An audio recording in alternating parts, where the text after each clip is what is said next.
ଶୁଣୁଛନ୍ତି 24 ଡିସେମ୍ବର 2025 ପ୍ରାତଃ ମୁରଲି। ବାବା କହୁଛନ୍ତି ମିଠେ ବଚ୍ଚେ, ଅବିନାଶୀ ଜ୍ଞାନ ରତ୍ନର ଦାନ ହିଁ ମହାଦାନ ଅଟେ। ଏହି ଦାନ ଦ୍ୱାରା ହିଁ ରାଜତ୍ୱ ପ୍ରାପ୍ତ ହୋଇଥାଏ। ସେଥିପାଇଁ ମହାଦାନୀ ହୁଅ। ଅବିନାଶୀ ଜ୍ଞାନରତ୍ନର ଦାନ ହିଁ ମହାଦାନ ଅଟେ। ଏହି ଦାନ ଦ୍ୱାରା ହିଁ ରାଜତ୍ୱ ପ୍ରାପ୍ତ ହୋଇଥାଏ। ସେଥିପାଇଁ ମହାଦାନୀ ହୁଅ। ପ୍ରଶ୍ନ: ସେବାର ସଉକ ଥିବା ସନ୍ତାନମାନଙ୍କର କେଉଁ କେଉଁ ମୁଖ୍ୟ ଲକ୍ଷଣ ଗୁଡ଼ିକ ଥିବ? ସେବାର ସଉକ ଥିବା ସନ୍ତାନମାନଙ୍କର କେଉଁ କେଉଁ ମୁଖ୍ୟ ଲକ୍ଷଣ ଗୁଡ଼ିକ ଥିବ? ଉତ୍ତର: 1. ସେମାନଙ୍କୁ ପୁରୁଣା ଦୁନିଆର ବାତାବରଣ ବିଲକୁଲ ଭଲ ଲାଗିବ ନାହିଁ। 2. ସେମାନେ ବହୁତଙ୍କର ସେବା କରି ନିଜ ସମାନ କରିବାରେ ହିଁ ଖୁସି ଅନୁଭବ କରିବେ। 3. ସେମାନଙ୍କୁ ପଢ଼ିବାରେ ଏବଂ ପଢ଼ାଇବାରେ ହିଁ ଆରାମ ମିଳିବ। 4. ବୁଝାଇ ବୁଝାଇ ଗଳା ଖରାପ ହୋଇଗଲେ ମଧ୍ୟ ସେମାନଙ୍କୁ ଖୁସିର ଅନୁଭବ ହେଉଥିବ। 5. ସେମାନଙ୍କୁ କାହାର ସମ୍ପତ୍ତିର ଆବଶ୍ୟକତା ନଥାଏ।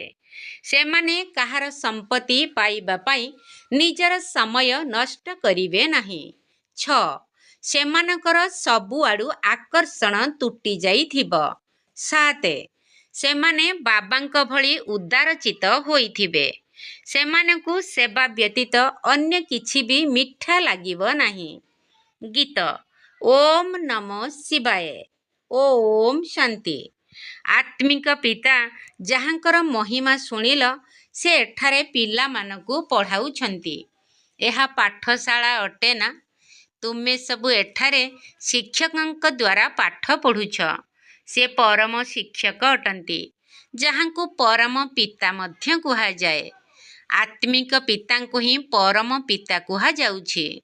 ଲୌକିକ ପିତାଙ୍କୁ କେବେ ପରମ ପିତା କୁହାଯିବ ନାହିଁ। ତୁମେ କହିବ, ଏବେ ଆମେ ପାରଲୌକିକ ବାବାଙ୍କ ପାଖରେ ବସିଛୁ। କେହି ବସିଛନ୍ତି, କେହି ଅତିଥି ହୋଇ ଆସୁଛନ୍ତି। ତୁମେ ବୁଝୁଛ, ଆମେ ଅବିନାଶୀ ପିତାଙ୍କ ପାଖରେ ବସିଛୁ ସମ୍ପତ୍ତି ନେବା ପାଇଁ। ତେଣୁ ମନେ ମନେ କେତେ ଖୁସି ହେବା ଦରକାର। ମନୁଷ୍ୟ ତ ବିଚରା ଚିତ୍କାର କରୁଛନ୍ତି। ବର୍ତ୍ତମାନ ସମୟରେ ଦୁନିଆରେ ସମସ୍ତେ କହୁଛନ୍ତି ଶାନ୍ତି ହେଉ। ଏହା ତ ବିଚରାମାନଙ୍କୁ ଜଣା ନାହିଁ ଶାନ୍ତି କେଉଁ ବସ୍ତୁ ଅଟେ। ଜ୍ଞାନର ସାଗର, ଶାନ୍ତିର ସାଗର ବାବା ହିଁ ଶାନ୍ତିର ସ୍ଥାପନ କର୍ତ୍ତା ଅଟନ୍ତି। ନିରାକାରୀ ଦୁନିଆରେ ତ ଶାନ୍ତି ହିଁ ରହିଛି। ଏଠାରେ ଚିତ୍କାର କରୁଛନ୍ତି, ଦୁନିଆରେ ଶାନ୍ତି କିପରି ହେବ? ନୂଆ ଦୁନିଆ ସତ୍ୟ ଯୁଗରେ ଶାନ୍ତି ଥିଲା, ଯେତେବେଳେ କି ଗୋଟିଏ ଧର୍ମ ଥିଲା। ନୂଆ ଦୁନିଆକୁ କୁହାଯାଉଛି ପାରାଡାଇଜ୍, ଦେବତାମାନଙ୍କର ଦୁନିଆ। ଶାସ୍ତ୍ରରେ ସବୁ ଜାଗାରେ ଅଶାନ୍ତିର କଥା ଲେଖିଦେଇଛନ୍ତି। ଦ୍ୱାପରରେ କଂସ ଥିଲା, ପୁଣି ହିରଣ୍ୟକଶ୍ୟପକୁ ସତ୍ୟ ଯୁଗରେ ଦର୍ଶାଯାଇଛି। ତ୍ରେତାରେ ରାବଣର ହଙ୍ଗାମା। ସବୁ ଜାଗାରେ ଅଶାନ୍ତି ଦେଖାଇଛନ୍ତି। ମନୁଷ୍ୟ ବିଚରା କେତେ ଘୋର ଅନ୍ଧକାରରେ ଅଛନ୍ତି। ଅବିନାଶୀ ପିତାଙ୍କୁ ମଧ୍ୟ ଡାକୁଛନ୍ତି। ପରମ ପିତା ଆସିଲେ ଶାନ୍ତିର ସ୍ଥାପନା କରିବେ। ବିଚରାମାନେ ଈଶ୍ୱରଙ୍କୁ ଜାଣି ହିଁ ନାହାନ୍ତି। ଶାନ୍ତି ତ ନୂଆ ଦୁନିଆରେ ହିଁ ରହିବ। ପୁରୁଣା ଦୁନିଆରେ ଶାନ୍ତି ହେବ ନାହିଁ। ନୂଆ ଦୁନିଆର ସ୍ଥାପନକର୍ତ୍ତା ବାବା ହିଁ ଅଟନ୍ତି। ତାଙ୍କୁ ହିଁ ଡାକୁଛନ୍ତି ଯେ ଆସି ଶାନ୍ତି ସ୍ଥାପନ କର। ଆର୍ଯ୍ୟ ସମାଜ ମଧ୍ୟ ଗାୟନ କରୁଛନ୍ତି ଶାନ୍ତି ଦେବା। ବାବା କହୁଛନ୍ତି ପ୍ରଥମ ହେଉଛି ପବିତ୍ରତା। ଏବେ ତୁମେ ପବିତ୍ର ହେଉଛ। ସେଠାରେ ପବିତ୍ରତା, ଶାନ୍ତି, ସ୍ୱାସ୍ଥ୍ୟ, ସମ୍ପତ୍ତି ସବୁ କିଛି ରହିଥାଏ। ଧନ ବିନା ତ ମନୁଷ୍ୟ ଉଦାସ ହୋଇଯାଉଛନ୍ତି। ତୁମେ ଏଠାକୁ ଆସୁଛ ଏହି ଲକ୍ଷ୍ମୀ ନାରାୟଣଙ୍କ ପରି ଧନବାନ ହେବା ପାଇଁ। ଇଏ ବିଶ୍ୱର ମାଲିକ ଥିଲେ ନା? ତୁମେ ଆସିଛ ବିଶ୍ୱର ମାଲିକ ହେବା ପାଇଁ।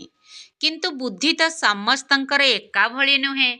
ବାବା କହୁଛନ୍ତି, ଯେବେ ପ୍ରଭାତ ପରିକ୍ରମା କରୁଛ, ସେତେବେଳେ ସାଥିରେ ଲକ୍ଷ୍ମୀ ନାରାୟଣଙ୍କର ଚିତ୍ର ନିଶ୍ଚୟ ରଖ।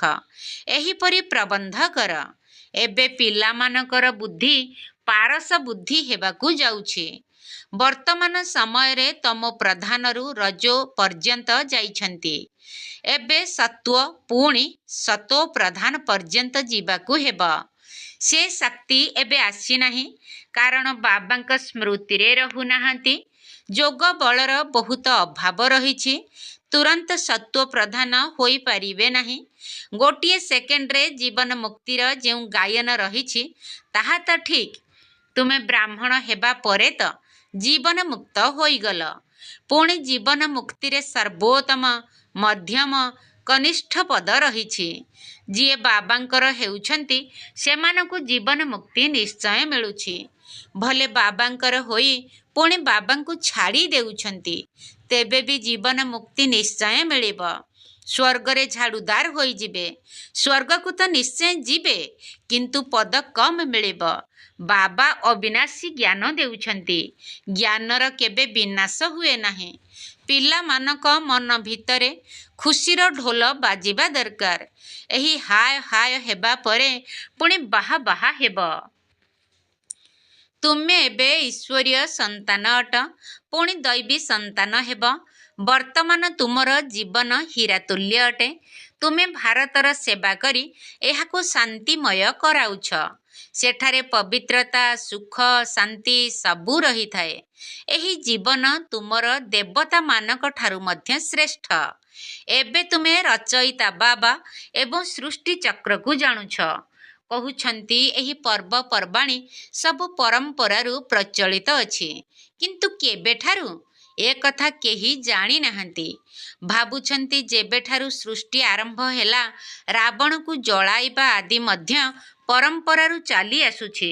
ସତ୍ୟ ଯୁଗରେ ତ ରାବଣ ରହିବ ନାହିଁ। ସେଠାରେ କେହି ଦୁଃଖୀ ନଥାନ୍ତି। ସେଥିପାଇଁ ଈଶ୍ୱରଙ୍କୁ ମଧ୍ୟ ମନେ ପକାନ୍ତି ନାହିଁ। ଏଠାରେ ସମସ୍ତେ ଈଶ୍ୱରଙ୍କୁ ମନେ ପକାଉଛନ୍ତି।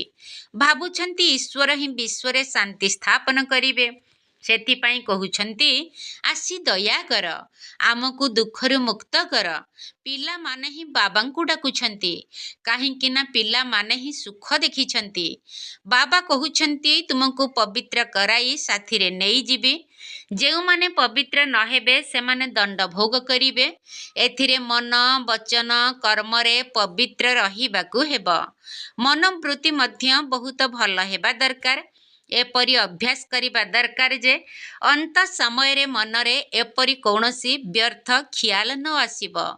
ଏକ ବାବାଙ୍କ ବ୍ୟତୀତ କେହି ହେଲେ ମନେ ନ ପଡ଼ନ୍ତୁ। ବାବା ବୁଝାଉଛନ୍ତି ଯେଉଁ ପର୍ଯ୍ୟନ୍ତ କର୍ମାତୀତ ଅବସ୍ଥା ନ ହୋଇଛି ମନରେ ବ୍ୟର୍ଥ ସଂକଳ୍ପ ତ ଆସିବ। ହନୁମାନ ସଦୃଶ ଅଟଳ ହୁଅ। ଏଥିରେ ହିଁ ତ ବହୁତ ମେହନତ ଦରକାର। ଯେଉଁମାନେ ଆଜ୍ଞାକାରୀ, ବିଶ୍ୱସ୍ତ, ସୁପୁତ୍ର ସନ୍ତାନ ହୋଇଥାନ୍ତି, ବାବାଙ୍କର ସ୍ନେହ ମଧ୍ୟ ତାଙ୍କ ଉପରେ ଅଧିକ ରହିଥାଏ। ପାଞ୍ଚ ବିକାର ଉପରେ ବିଜୟ ପ୍ରାପ୍ତ ନ କଲେ ଏତେ ପ୍ରିୟ ହୋଇପାରିବ ନାହିଁ। ତୁମେ ଜାଣିଛ ଆମେ କଳ୍ପ କଳ୍ପ ବାବାଙ୍କ ଠାରୁ ଏହି ସମ୍ପତ୍ତି ନେଉଛୁ। ତେଣୁ କେତେ ଖୁସିର ନିଶା ଚଢ଼ିବା ଦରକାର। ଏକଥା ମଧ୍ୟ ଜାଣିଛ ସ୍ଥାପନାନ୍ତ ନିଶ୍ଚୟ ହେବ। ଏହି ପୁରୁଣା ଦୁନିଆ ନିଶ୍ଚୟ କବର ଦାଖିଲି ହେବ। ଆମେ ପରିସ୍ଥାନ ଅର୍ଥାତ୍ ସ୍ୱର୍ଗ ଦୁନିଆକୁ ଯିବା ପାଇଁ କଳ୍ପ ପୂର୍ବ ପରି ପୁରୁଷାର୍ଥ କରୁଛୁ। ଏହା ତ କବର ସ୍ଥାନ ବା ଶ୍ମଶାନ ଅଟେ ନା। ପୁରୁଣା ଦୁନିଆ ଏବଂ ନୂଆ ଦୁନିଆ ବିଷୟରେ ସିଡ଼ି ଚିତ୍ରରେ ବୁଝାଯାଇଛି। ଏହି ସିଡ଼ି ଚିତ୍ର କେତେ ଜ୍ଞାନଯୁକ୍ତ, ତଥାପି ବି ମନୁଷ୍ୟ ବୁଝୁନାହାନ୍ତି। ଏଠାରେ ତ ବାବାଙ୍କ ନିକଟରେ ରହିଲା ବାଲା ମଧ୍ୟ ପୁରା ବୁଝୁନାହାନ୍ତି। ତୁମକୁ ଜ୍ଞାନ ଧନର ଦାନ ତ ନିଶ୍ଚୟ କରିବା ଉଚିତ। ଧନ ଦେଲେ ଧନ ସରିଯିବ ନାହିଁ। ଦାନୀ ମହାଦାନୀ ବୋଲି କୁହାଯାଏ ନା। ଯେଉଁମାନେ ଡାକ୍ତରଖାନା, ଧର୍ମଶାଳା ଆଦି ତିଆରି କରୁଛନ୍ତି ତାଙ୍କୁ ମହାଦାନୀ କୁହାଯାଉଛି। ତାର ଫଳ ପୁଣି ସେମାନଙ୍କୁ ପର ଜନ୍ମରେ ଅଳ୍ପ କାଳ ପାଇଁ ମିଳିଥାଏ। ଧର୍ମଶାଳା ତିଆରି କଲେ ପର ଜନ୍ମରେ ଭଲ ଘରେ ରହିବାର ସୁଖ ମିଳିବ। କେହି ବହୁତ ଧନ ଦାନ କଲେ ରାଜା ଅଥବା ସାହୁକାର ଘରେ ଜନ୍ମ ନେଇଥାନ୍ତି। ସେମାନେ ଦାନ ଦ୍ୱାରା ଏପରି ହୋଇଥାନ୍ତି।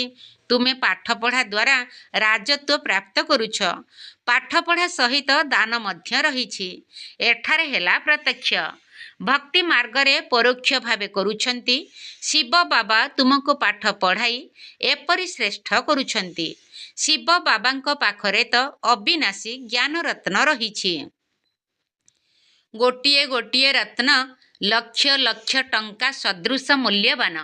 ଭକ୍ତି ପାଇଁ ଏପରି କୁହାଯାଏ ନାହିଁ, ଏହାକୁ ଜ୍ଞାନ କୁହାଯାଉଛି। ଶାସ୍ତ୍ରରେ ଭକ୍ତିର ଜ୍ଞାନ ରହିଛି। ଭକ୍ତି କିପରି କରାଯିବ ସେଥିପାଇଁ ଶିକ୍ଷା ମିଳୁଛି। ତୁମ ପାଖରେ ଜ୍ଞାନର ଅସରନ୍ତି ନିଶା ରହିଛି। ତୁମକୁ ଭକ୍ତି ପରେ ଜ୍ଞାନ ମିଳୁଛି। ଜ୍ଞାନ ଦ୍ୱାରା ହିଁ ବିଶ୍ୱର ବାଦଶାହ ହେବାର ଅସରନ୍ତି ନିଶା ଚଢ଼ିଥାଏ। ଯିଏ ଅଧିକ ସେବା କରିବେ ତାଙ୍କର ଅଧିକ ନିଶା ଚଢ଼ିବ। ପ୍ରଦର୍ଶନୀ ଅଥବା ମ୍ୟୁଜିୟମରେ ମଧ୍ୟ ଭଲ ଭଲ ବକ୍ତାଙ୍କୁ ଡାକିଥାନ୍ତି। ସେଥିରେ ମଧ୍ୟ ନିଶ୍ଚିତ ରୂପେ କ୍ରମାନ୍ୱୟରେ ରହିବେ। ମହାରଥୀ, ଅଶ୍ୱାରୋହୀ, ପଦାତିକ ଆଦି ରହିଥାନ୍ତି। ଦିଲୱାଡ଼ା ମନ୍ଦିରରେ ମଧ୍ୟ ସ୍ମୃତି ଚିହ୍ନ ନିର୍ମିତ ହୋଇଛି। ତୁମେ କହୁଛ ଏହି ମଧୁବନ ହେଉଛି ଚୈତନ୍ୟ ଦିଲୱାଡ଼ା। ତାହା ତ ଜଡ଼। ତୁମେ ହେଉଛ ଗୁପ୍ତ। ତେଣୁ ତୁମକୁ କେହି ଜାଣିନାହାନ୍ତି। ତୁମେ ହେଉଛ ରାଜ ଋଷି, ସେମାନେ ହଠ ଯୋଗ ଋଷି। ଏବେ ତୁମେ ଜ୍ଞାନ ଜ୍ଞାନେଶ୍ୱରୀ ଅଟ। ଜ୍ଞାନ ସାଗର ତୁମକୁ ଜ୍ଞାନ ଦେଉଛନ୍ତି। ତୁମେ ଅବିନାଶୀ ସର୍ଜନଙ୍କର ସନ୍ତାନ। ସର୍ଜନ ହିଁ ନାଡ଼ି ଦେଖିଥାନ୍ତି ନା? ଯିଏ ନିଜ ନାଡ଼ିକୁ ହିଁ ଜାଣିନାହାନ୍ତି, ସେ ଅନ୍ୟର ନାଡ଼ିକୁ ପୁଣି କିପରି ଜାଣିପାରିବେ? ତୁମେ ଅବିନାଶୀ ସର୍ଜନଙ୍କର ସନ୍ତାନ ଅଟ ନା? ଗାୟନ ରହିଛି ଜ୍ଞାନ ଅଞ୍ଜନ ସତ୍‌ଗୁରୁ ଦେଲେ। ଏହି ଜ୍ଞାନ ଇଞ୍ଜେକ୍ସନ ଅଟେ ନା? ଆତ୍ମାକୁ ଏହି ଜ୍ଞାନ ଇଞ୍ଜେକ୍ସନ ଲାଗିଥାଏ ନା? ଏହି ମହିମା ମଧ୍ୟ ବର୍ତ୍ତମାନ ସମୟର। ଏହା ସତ୍‌ଗୁରୁଙ୍କର ହିଁ ମହିମା ଅଟେ। ଗୁରୁମାନଙ୍କୁ ମଧ୍ୟ ଜ୍ଞାନ ଇଞ୍ଜେକ୍ସନ ସତ୍‌ଗୁରୁ ହିଁ ଦେବେ। ତୁମେ ଅବିନାଶୀ ସର୍ଜନଙ୍କର ସନ୍ତାନ ଅଟ। ତେଣୁ ତୁମର ଧନ୍ଦା ହେଉଛି ଜ୍ଞାନର ଇଞ୍ଜେକ୍ସନ ଲଗାଇବା। ଡାକ୍ତରମାନଙ୍କ ମଧ୍ୟରେ ବି କେହି ମାସକୁ 1,00,000 ଟଙ୍କା ତ କେହି ବଡ଼ କଷ୍ଟରେ 500 ଟଙ୍କା ମଧ୍ୟ ରୋଜଗାର କରିଥାନ୍ତି। କାହା ପାଖକୁ ବେଶୀ, କାହା ପାଖକୁ କମ୍ ରୋଗୀ ଆସିଥାନ୍ତି ନା? ଯଦି କାହାକୁ ହାଇକୋର୍ଟ, ସୁପ୍ରିମକୋର୍ଟରେ ଜଜମେଣ୍ଟ ମିଳିଥାଏ, ଫାଶୀ ପାଇବେ। ପୁଣି ରାଷ୍ଟ୍ରପତିଙ୍କ ପାଖରେ ରାଜକ୍ଷମା ପାଇଁ ଅପିଲ କଲେ ସେ ଚାହିଁଲେ କ୍ଷମା କରିଦେଇଥାନ୍ତି। ତୁମମାନଙ୍କୁ ତ ନିଶା ରହିବା ଉଚିତ, ଉଦାରଚିତ୍ତ ମଧ୍ୟ ହେବା ଉଚିତ। ଏହି ଭାଗୀରଥରେ ବାବା ପ୍ରବେଶ କଲେ। ତେଣୁ ତାଙ୍କୁ ଉଦାରଚିତ୍ତ କରିଦେଲେ ନା? ନିଜେ ତ କିଛି ବି କରିପାରିବେ ନା? ଶିବ ବାବା ଏହାଙ୍କ ମଧ୍ୟରେ ଆସି ମାଲିକ ହୋଇ ବସିଛନ୍ତି। ତେଣୁ ବ୍ରହ୍ମା ବାବାଙ୍କୁ କହିଲେ, ବର୍ତ୍ତମାନ ଏସବୁକୁ ଭାରତର କଲ୍ୟାଣ ପାଇଁ ଲଗାଇବାକୁ ହେବ। ତୁମେ ଭାରତର ହିଁ କଲ୍ୟାଣ ପାଇଁ ଧନ ଲଗାଉଛ। କେହି ଯଦି ପଚାରନ୍ତି ଖର୍ଚ୍ଚ କେଉଁଠାରୁ ଆଣୁଛ? କୁହ, ଆମେ ନିଜର ହିଁ ତନ ମନ ଧନ ଦ୍ୱାରା ସେବା କରୁଛୁ। ଆମେ ରାଜତ୍ୱ କରିବୁ। ତେଣୁ ପଇସା ମଧ୍ୟ ଆମେ ହିଁ ଲଗାଇବୁ ନା? ଆମେ ନିଜର ଖର୍ଚ୍ଚ ନିଜେ କରୁଛୁ। ଆମେ ବ୍ରାହ୍ମଣମାନେ ଶ୍ରୀମତ ଆଧାରରେ ରାଜ୍ୟ ସ୍ଥାପନ କରୁଛୁ।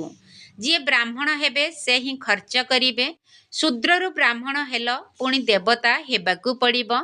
ବାବା ତ କହୁଛନ୍ତି, ସବୁ ଚିତ୍ରକୁ ଏପରି ଟ୍ରାନ୍ସଲାଇଟର ତିଆରି କର, ଯାହାଦ୍ୱାରା ମନୁଷ୍ୟମାନେ ଆକର୍ଷିତ ହେବେ।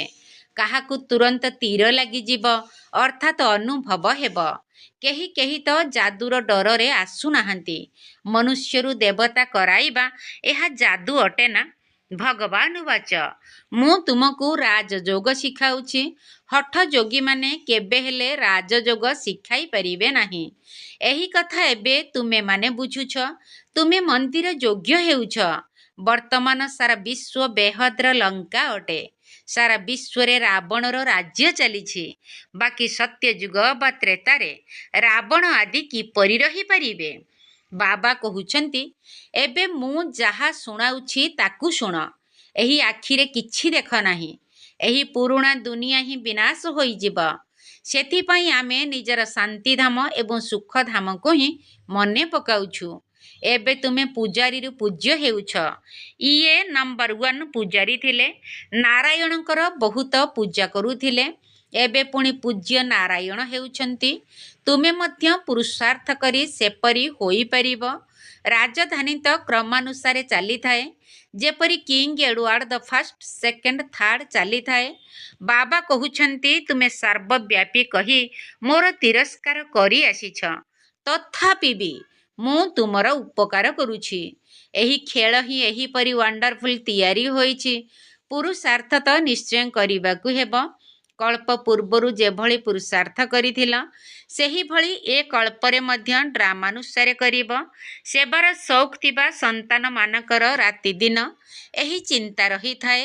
ତୁମ ସନ୍ତାନମାନଙ୍କୁ ବାବାଙ୍କ ଠାରୁ ରାସ୍ତା ମିଳୁଛି, ତେଣୁ ସେବା ବିନା ତୁମକୁ ଆଉ କିଛି ଭଲ ଲାଗୁନାହିଁ।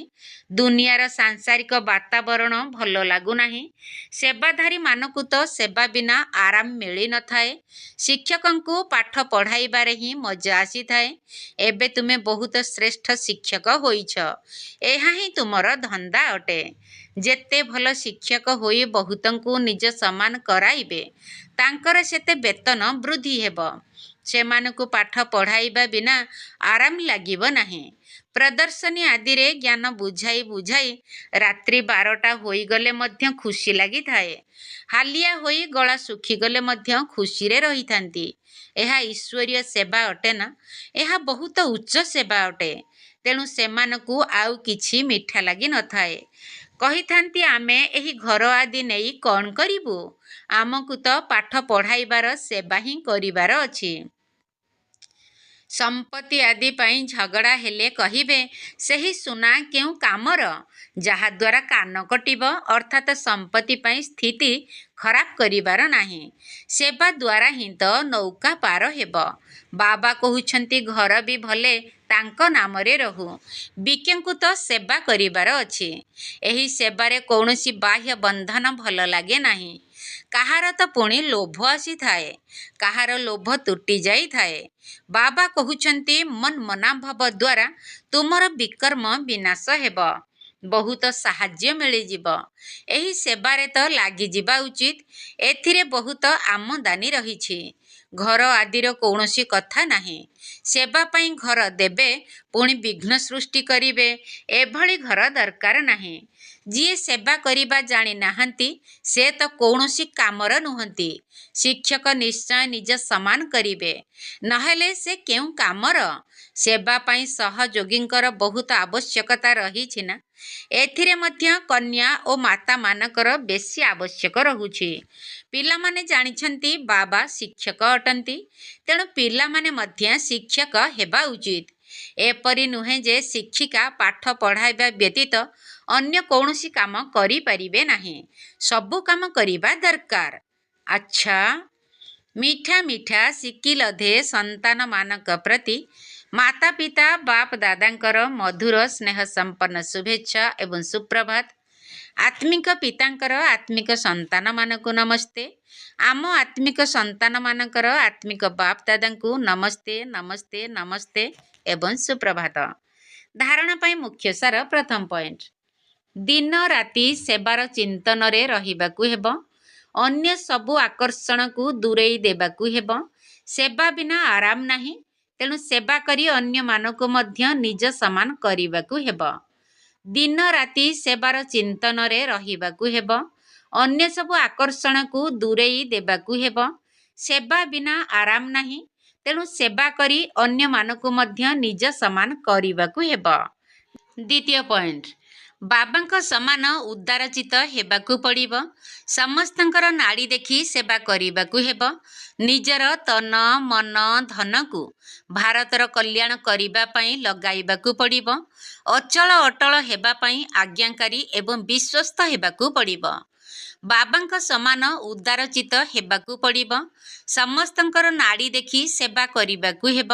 ନିଜର ତନ ମନ ଧନକୁ ଭାରତର କଲ୍ୟାଣ କରିବା ପାଇଁ ଲଗାଇବାକୁ ପଡ଼ିବ।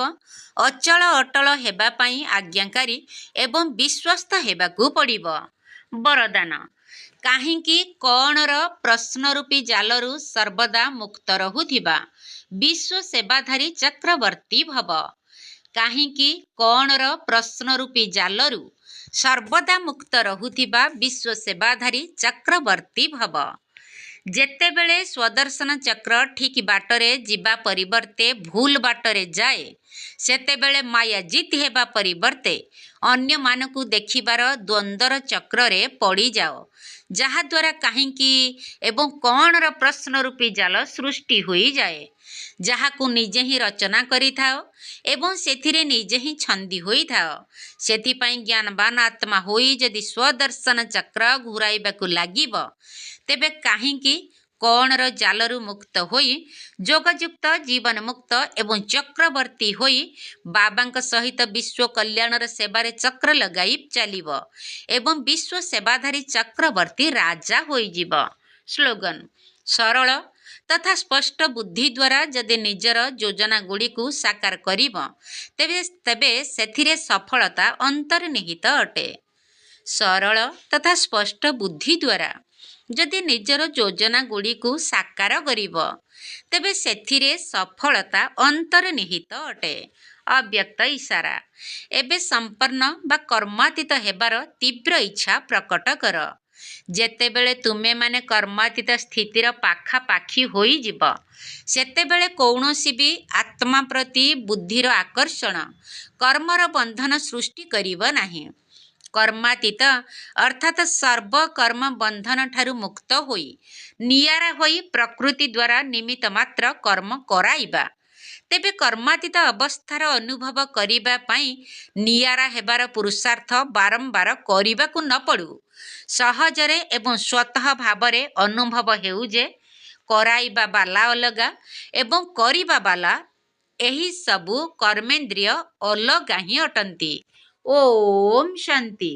ମାୟା କବଳରୁ ଉଦ୍ଧାର କରୁଛ, ମାୟା କବଳରୁ ଉଦ୍ଧାର କରୁଛ, ବ୍ରହ୍ମାଙ୍କ ତନରେ ଅବତରିଣ ଦେଲ ଦିବ୍ୟ ଜ୍ଞାନ, ବାବା ଦିବ୍ୟ ଜ୍ଞାନ ଦେଲ ଦିବ୍ୟ ଜ୍ଞାନ, ବାବା ଦିବ୍ୟ ଜ୍ଞାନ।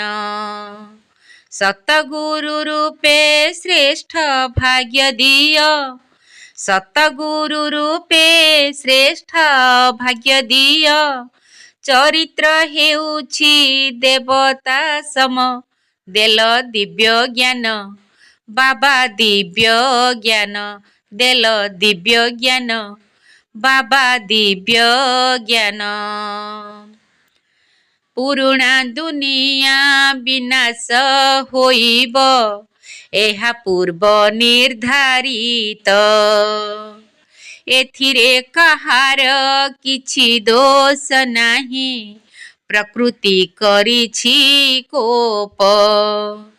ପୁରୁଣା ଦୁନିଆ ବିନାଶ ହୋଇବ, ଏହା ପୂର୍ବ ନିର୍ଦ୍ଧାରିତ।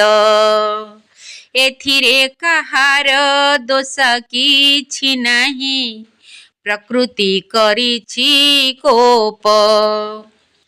ଚତୁର୍ଦିଗେ ହେବ ଦୈବୀ ଦୁର୍ବିପାକ, ଚତୁର୍ଦିଗେ ହେବ ଦୈବୀ ଦୁର୍ବିପାକ, ଏକା ବାବାଙ୍କର ଶ୍ରୀମତ ମାନ ଦେଲ ଦିବ୍ୟ ଜ୍ଞାନ, ବାବା ଦିବ୍ୟ ଜ୍ଞାନ ଦେଲ ଦିବ୍ୟ ଜ୍ଞାନ, ବାବା ଦିବ୍ୟ ଜ୍ଞାନ।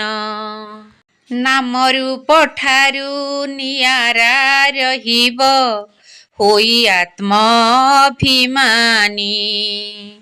ସତକର୍ମ କଲେ ପୁଣ୍ୟ ଜମା ହେବ, ବାବା ପ୍ରିୟ ହେବ ପୁଣି। ନାମରୂପଠାରୁ ନିଆରା ରହିବ ହୋଇ ଆତ୍ମାଭିମାନୀ,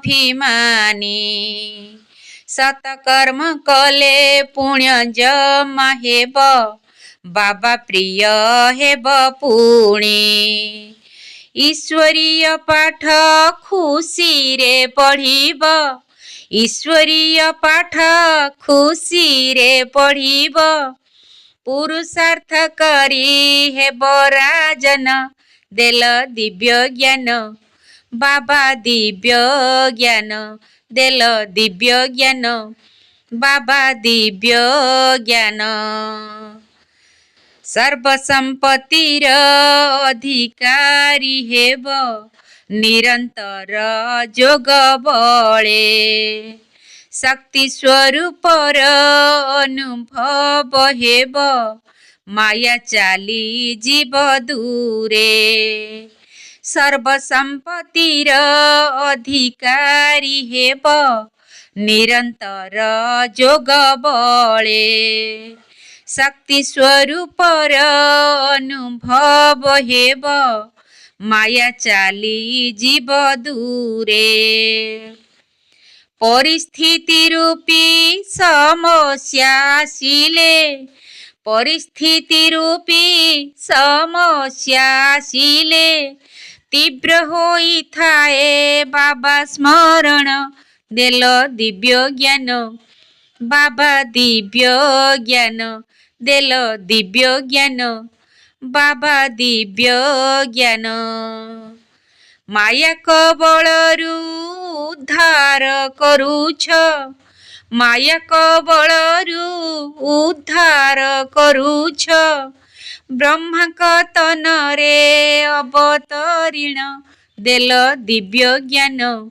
ବାବା ଦିବ୍ୟ ଜ୍ଞାନ। ସତଗୁରୁ ରୂପେ ଶ୍ରେଷ୍ଠ ଭାଗ୍ୟ ଦିଅ ସତଗୁରୁ ରୂପେ ଶ୍ରେଷ୍ଠ ଭାଗ୍ୟ ଦିଅ। ଚରିତ୍ର ହେଉଛି ଦେବତା ସମ ଦେଲ ଦିବ୍ୟ ଜ୍ଞାନ। ବାବା ଦିବ୍ୟ ଜ୍ଞାନ ଦେଲ ଦିବ୍ୟ ଜ୍ଞାନ। ବାବା ଦିବ୍ୟ ଜ୍ଞାନ।